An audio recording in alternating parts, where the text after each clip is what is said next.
business houses are affected. Mm.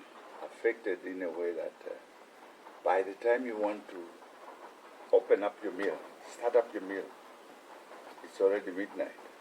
And load shedding is taking 12 hours. I would like to advise this government, the UPND government, that what we did in PF, all the milling companies were somehow excluded from load shedding. So this is exactly what they should do. Because if they allow milling companies to be load shedded, then it will be disastrous. There will be shortages of milling and so on and so forth. So I think it's a wake-up call.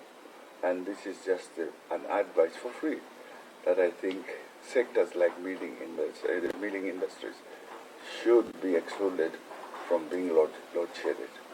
I am one of the millers, and I'm being affected badly because we are being load shedded, more especially at the time that the employees are available, and after a certain time they have to knock off. That's when power comes. So we have to pay them extra. So it's an extra cost, so to say. So I think this issue of load shedding, I think it is something that if they are not careful, the UPND government, it will cripple the industries in this country, including the country itself. The economy will collapse. Because power, I'll tell you, is what drives the economy of any particular country, again, not excluding Zambia. Without power, the economy can't tick. How do we, even pumping of fuel, how do you pump fuel if there is no electricity? Anything today requires electricity, power, energy. That's what we need. So I think at this point in time, the government should seriously think that certain sectors, more especially the milling industry, because that involves food, which we all have to eat, morning, lunch, supper. They have to make sure that these are excluded from load shedding. If they have no idea about that, let them consult us. We can tell them. In fact, the former MD Zesco is still there. He's not dead. He's alive. He will tell them on how to go about it. Also, coming to Kariba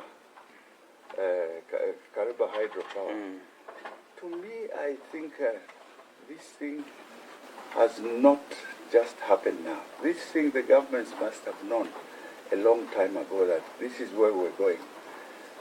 I'm surprised that the president did not come out in the open and tell the nation that in a few months' time, this is what we are going to experience. And people by now, they would have adjusted mentally. They would have adjusted business-wise. They would have known that this is what is going to happen in this country. Because you can't tell me today that the water, Zambezi River Authority, did not know, including ZESCO, because they work hand in hand. They did not know that the water was running out. And you see, there is one laughable statement which HH made, that no, the Kariba is leaking. Come on, man. Look here, there are measurements there. It will tell you to say last year, this time last year, the water level was at this much. And later, in a few months' time again, the water level should be at this much. So they saw that. So if the water was seeping out, there was a leakage, they would have detected it 6 months ago. But why didn't they do that?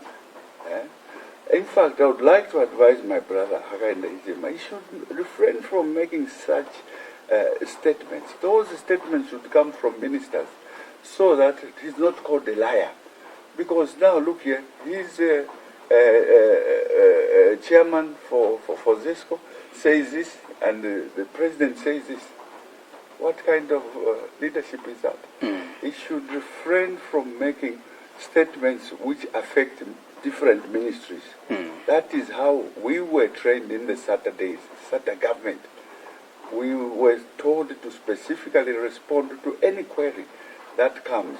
Then if the country is not satisfied, that's when now the president comes in, so that he can quench the fire. Now you, the president, you start saying that, and the minister says this, and then the board chairman says that.